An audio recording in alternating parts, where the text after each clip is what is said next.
Lady Luck is smiling on me today. Welcome to Truly Terrified, Paranormal versus Physics, where we talk about some really weird stuff, and Joe the scientist explains how it's not possible, or maybe it is. I'm Lynn, and I'm Joe. This entire subject about luck is very confusing for me. I can see it from different angles, and in some cases I think something supernatural could be going on with luck, but then maybe not. Maybe it's really truly cause and effect. I just don't know. Do you have an opinion? I definitely have lots of different opinions. Okay, so you will expose them as we go along through this episode? There's a guy named DL Ninja, and he says, quote, "Yes, hard work pays off, but only if you're lucky. So many people work hard their whole lives and get nothing. We only hear success stories and their inspirational speeches, so we believe we can do the same. But the reality is, that's not the case. If you replicate another person's process towards success step by step, you will not get the same result. That's where luck comes in. No, actually, luck comes in before that. Being born with the intelligence or mental capacity to achieve something great is luck. Athletes are all products of luck. Obviously, if you're born rich, that's luck. Artists make it big through luck. Everything is luck. People just hate to admit it because they want to feel like their success is of their own doing." End quote. Well, that was a quote. Okay, I thought you just had really strong opinions. No, it was a quote. I can't speak that clearly. It's funny you bring up like this, like you are born with high intelligence or whatever. A lot of people, really successful people, are born with luck. They pull out their wallet and it's stuffed with luck. You know how luck is usually like identified with a four-leaf clover? Yeah. That's also green. Yeah, that's true. So, strictly speaking, luck is, quote, this is a definition, luck is success or failure apparently brought about by chance rather than through your own actions. And so, according to that, DL's right. If you were born into a rich family, for instance, that's by no means through any effort of yours. You had no say in that. Well, okay, unless you believe in some kind of pre-birth destiny. Yeah, but then why would everyone just not choose that? Well, because they're trying to fix some... At some level, there's uncertainty. And so, like, let's say some pre-baby souls get the top choice, and they obviously always choose to be born with the wealthy family. But then that means the rest of the souls were unlucky. So you know what I mean? Yeah. At some level, there's uncertainty. Well, I think that if you talk to somebody who believes in such things, they would say that some pre-birth souls choose a life of poverty because it will make them be more understanding, or they were maybe rich in a previous life and they need to fix the errors of their ways or something. Sure, they have reasons. They could come up with reasons why someone would choose that. So there's another guy. His name is I Was Okay Yesterday, which I actually really like. And he said, quote, "A lot of life success does come down to luck, but just as Gretzky's overused quote says, you miss 100% of the shots you don't take. Luck, like talent, can only take you so far until hard work is needed. If you leave your destiny down to luck and luck alone, you're going to miss a lot of opportunities that luck won't lend you." End quote. Luck won't lend you. I like that. Luck won't lend you. There's alliteration there. So what do you think about, just basically what's your gut feeling about the existence of luck? Well, so it's, for one thing, just really briefly, there's a problem just with the word luck in that people typically don't say it's a supernatural thing. Some people do say it's a supernatural phenomenon, but for the most part, people just, when they say luck, they mean both a supernatural phenomena and there's uncertainty in it. So that means it's probabilistic, like there's a chance of this happening, there's a chance of that happening. They're just saying that you lack information to definitively say what the outcome is. But luck also means the supernatural version. And it's really hard to even to qualify what the supernatural version even is. That's true. Because that's why it's like when I was reading through this stuff, it's like, what does this even frickin' mean? Yeah. So like, consider something, there's a very low chance of something happening, but it happens for you and it's a good thing. So you're lucky, right? But it was just a chance. I mean, it could have gone a different way. And because you can't go back and experiment and do it over, you can't say, oh, it was definitively because of my luck that shifted the odds. Right. The odds were just the odds. So here's another thing that is kind of interesting about the human psyche, and it's really cool or it's bizarre depending on how you look at it. And I think you see it more often in Christians, or actually I shouldn't just focus on Christians, on religious people than the rest of the world, depending upon how you look at it. When you have bad luck, people often look to see how it saved you, or it could have been worse, and then they call their bad luck good luck. So here's a story. So it's like this. Joan was driving her car home from work on the freeway at rush hour. She was in the far left lane. There were multiple lanes, and suddenly she hears a noise. She feels a jerk, and she realizes she's blown a tire. So and the light comes on and says, you've got a flat tire.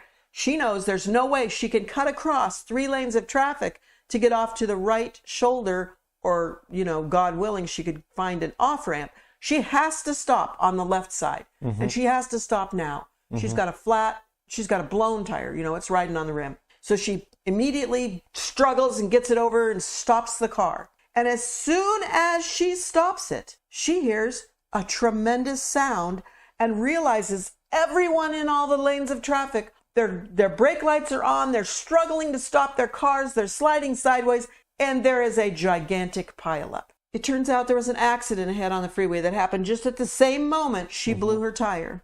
And when that accident happened and everybody had to stop suddenly, it caused this pileup. There were people that were terribly injured, cars that were destroyed, but she only suffered a flat tire because she got a blown tire at that moment and pulled over. So was she cursed by the bad luck to have had a flat tire? Or is she blessed because she didn't end up in the pileup? So there's one kind of implication that there was like some other force that produced the tire blowout in order to save her from the bigger issue. Right. But from a probabilistic standpoint, her tire blowing out is really unlikely, and a pileup is really unlikely. Those two things together is extraordinarily unlikely. I'll say it again because I've said it before, but I think it's law of large numbers. No matter how unlikely something is, if the chance of it happening comes up enough, it will happen eventually. And if you see a lot of different things, like millions of different things in a given time period, like in a day, chances are you're going to see rare things frequently, like that. Maybe. I mean, you could probably estimate the actual chance of that happening, but I have to say with probabilistic stuff, there's a lot of up in the airedness of probability. No one agrees what probability is. No one agrees even how it should be calculated. I mean, it's like if there was a higher power controlling absolutely everything that happened, like the tire blowout and whatever, there's no probability at all. It's guaranteed. Everything that happens is guaranteed to happen, right? There are those who believe that. But from your perspective, you can't be sure. You'd say the tire blowout is unlikely, the pileup is unlikely. Right. So again, it's like, if you had more information, if you knew there was a higher power that could do that, then you could say the likelihood is something different than you would think it would be. And there are people who absolutely believe there's a higher power who controls things like that. Yeah.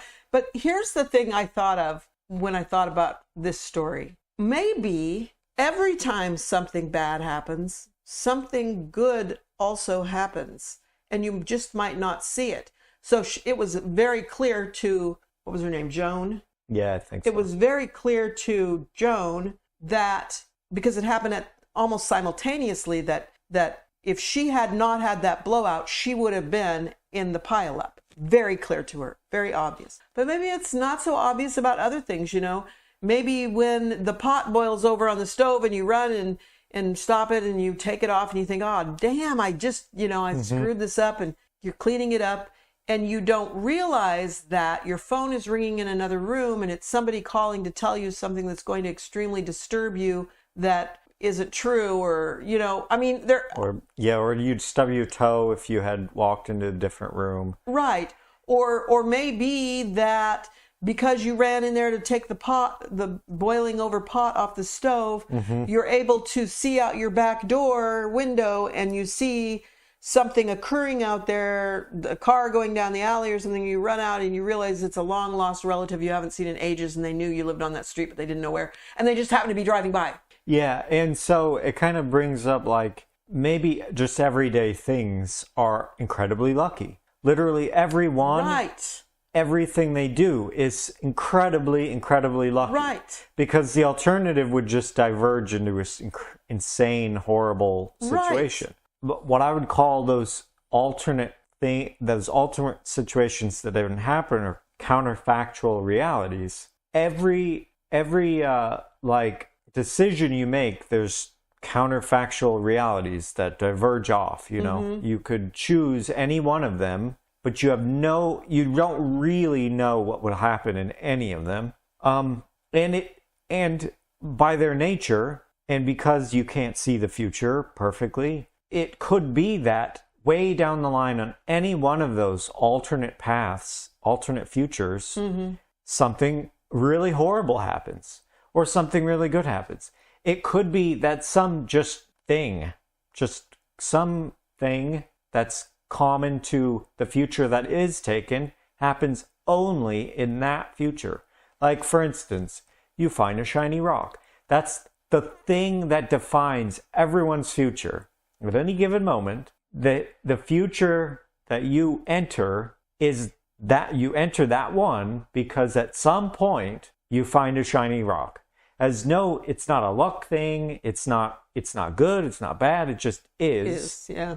And there's no way, by the nature of that we can't see the future, we can't know that isn't the case. Now, again, as usual, it's really unlikely to be the case. It's unlikely that there is a causal relationship to like a counterfactual event happening and a real event that happens.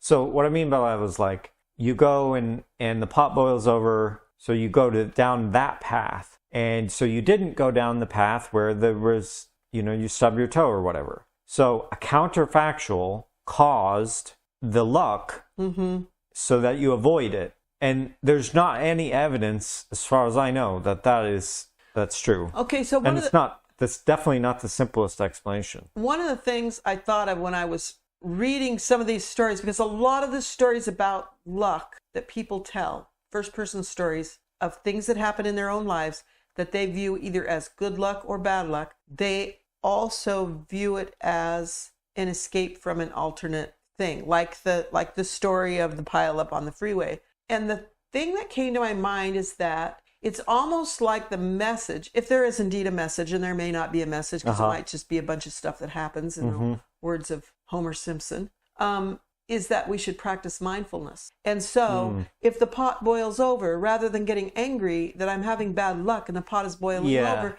accept that this is it all works together for the good that I want in my life. Yeah. So there's the guaranteed true prosaic explanation for the paranormal phenomena. If something happens, like the pot boils over and you say, I'm happy that this happened because maybe something worse could have happened. Yes. So it does help you to have a particular mindset. Generally the best mindset is just like, I'm happy whatever's happening. Yeah. I'm just seeing the good in whatever's happening. Right. And the pot boiling over may be that colorful or shiny rock or whatever the story you just said. It may be the thing that 10 years from now, that's the deciding factor in something else that occurs, but you can't see those connections. Butterfly wings. Remember the butterfly wings. Yeah. Okay, so Christina says, luck comes in streaks, good or bad. Mm-hmm. So she says it's 3. You get 3, and then your luck will change. Okay, makes sense because it's again like 4-leaf clovers. And all that. Yeah, but 4-leaf clovers. Yeah, but they're mostly 3-leaf. Yeah, that's true. Okay, so when something bad happens, it does seem like bad things just keep happening. Like you had a string of things that didn't go the way you wanted them to go the other day. What do you think? Do you think that we psychologically, we get frustrated and we kind of manufacture more bad things? Or do you think that we identify things as being bad that ordinarily we just like it'd be water off our back? I kind of tend to think that it's when something bad happens, you're primed, you notice it. And so the part of your brain that notices it is primed. So the next thing, you have a bias towards seeing it as a negative thing. So you have clusters of like bad things happen or good things happen, especially if you've already taken on the meme that luck exists. So you say, oh man, this was bad luck. And now you're primed for bad luck. Yeah. I mean, you're just primed by that part of your brain having been activated to now see something else as bad luck. You would say, well, that sucks. And you can still see then later on, having been primed, oh, this also sucks. But you might not say, oh, it's a string of bad luck, because you don't have the concept of luck. Mm-hmm.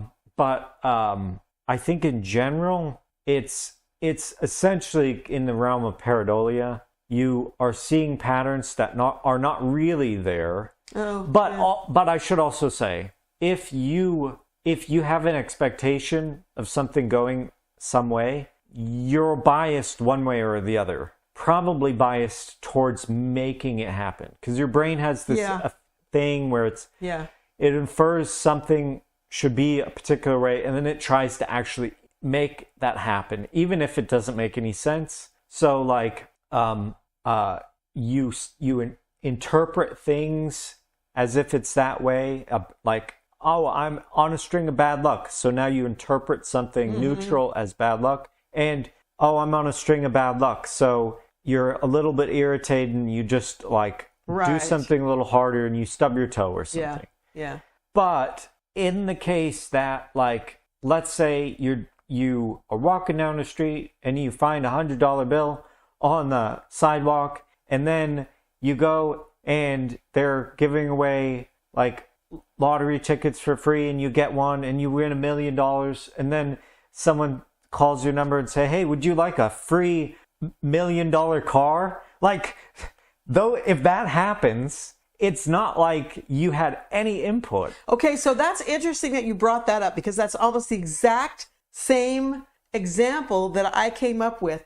So everybody pretty much accepts, whether they recognize it as being something paranormal or something just your perception, that bad luck seems to come in streaks. Something bad happens, and something bad happens, and something bad happens. But does good luck come in streaks? So I started thinking about it, and I thought, okay, so do you just count a series of good luck to be all part of the same good luck?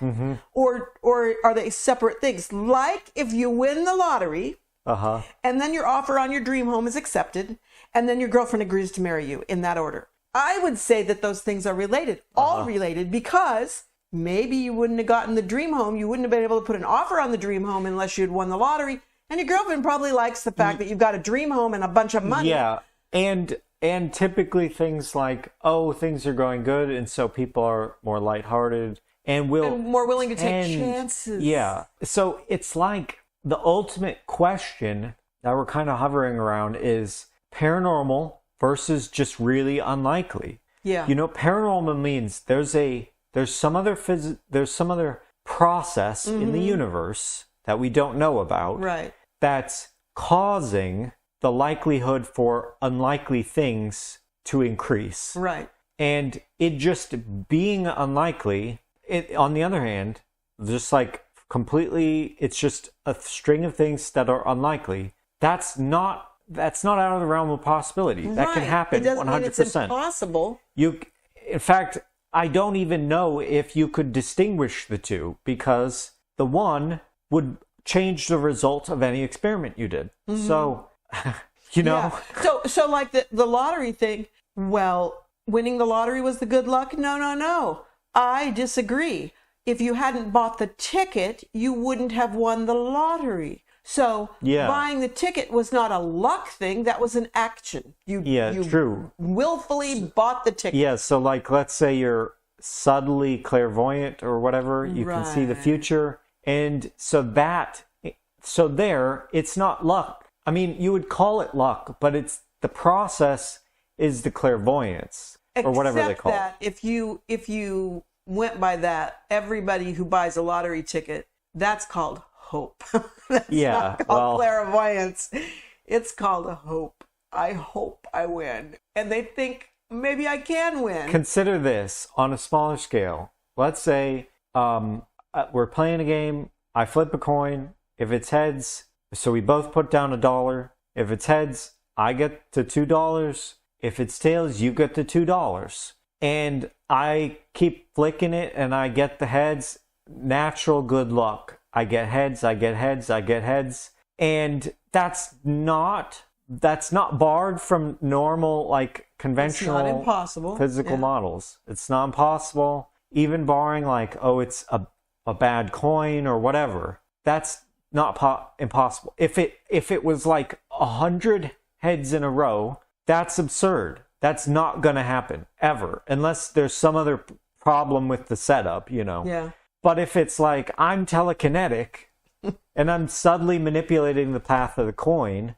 and then so that's like I could see it kind of paranormal thing. But then there's the completely just paranormal version where it's the odds themselves are just being changed, at whatever that means. Like there's a probability of certain things happening and they're changing. Right. So like you flick the coin, it's heads, it's heads, it's heads. If you could like go back and simulate the universe from the beginning of the universe, everything is completely predetermined, and you looked at all the just how everything is set up, and you say, well, no, really, he flicked the coin and it wasn't, I mean, he got 100 heads in a row, but there was nothing going on. It was just the way it happened. It's just the way it happened. And yet it was also a paranormal phenomenon.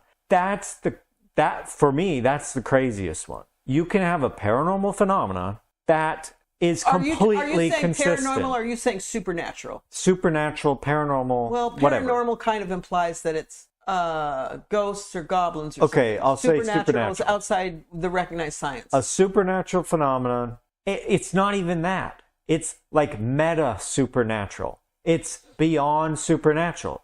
It's like saying, you know, like God, the part of God that no one can understand.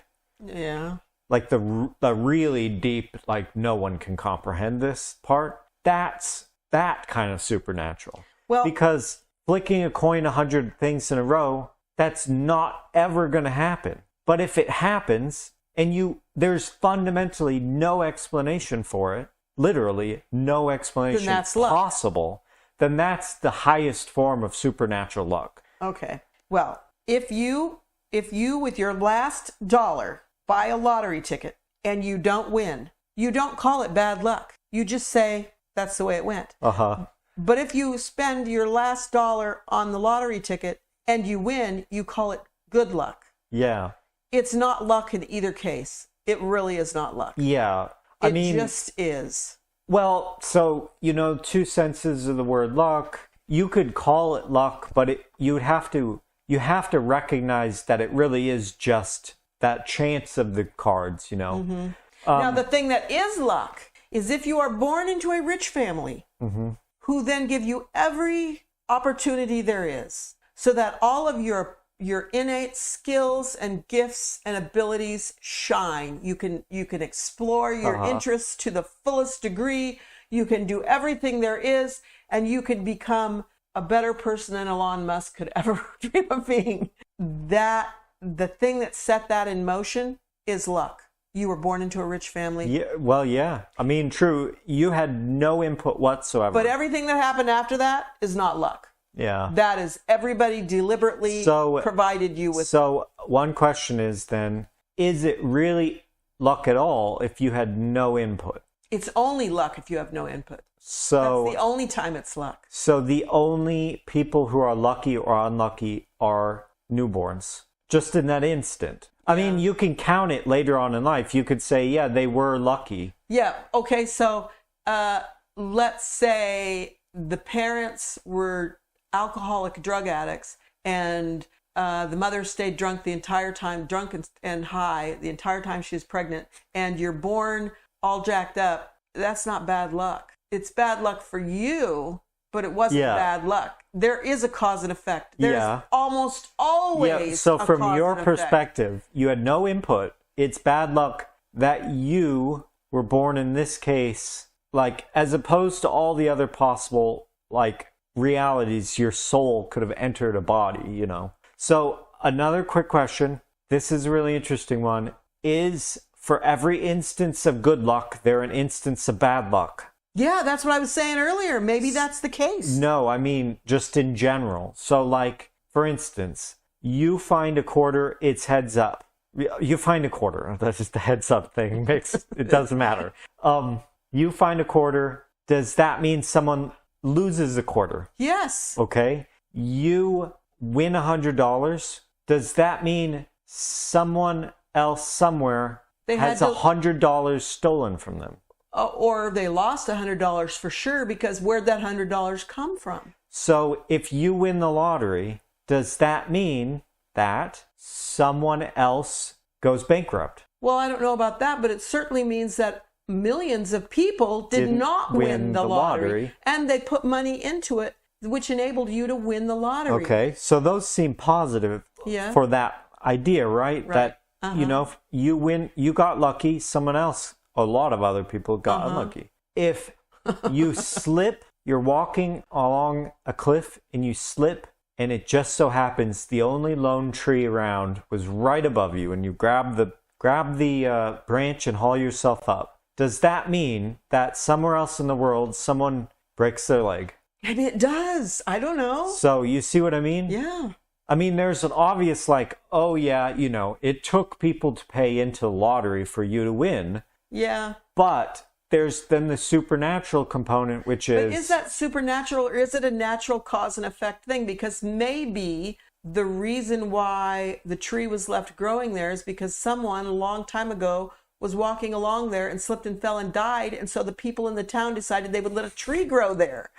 I mean, you know, you know what I mean? Yeah. It could be, who knows? Or like the tree, the seed that made that tree didn't get planted, it didn't fall down the cliff and planted in the field, so it didn't grow into a tree where the nuts fell and fed the squirrels, you know? And so a lot of squirrels didn't get to eat those nuts because you got saved. You know what I mean? It's mind-boggling when you look at things like that. But the truth of it is that I think that we should just practice mindfulness and say, this, not verbalize this like this is neither good or bad luck, but just say, oh, the pot boiled over. I guess I'll clean this up. Yeah. Rather than, you know, fuss and fume and act like it's a bad thing. So, I guess in conclusion, luck is completely unfalsifiable. It's a completely terrible supernatural idea because it's either ultra supremely effectful or completely ineffective. There's no way to know anything about it because there's a natural uncertainty in the universe anyway. Yeah. It's completely useless. Yes, it is completely useless. I will agree with that. Truly Terrified is a Salt of the Earth production. Tell us your story and send us your comments. You can send us a 3-minute voicemail at 715-575-9420 or text us at that same number. Email us at lynnandjoeonthego@gmail.com or contact us through Reddit. Our contact information is also in the show notes. Please share, subscribe, and leave a review wherever you get your podcasts. Thanks for listening, and never be so terrified You can't run. You can't stop the pot from boiling over.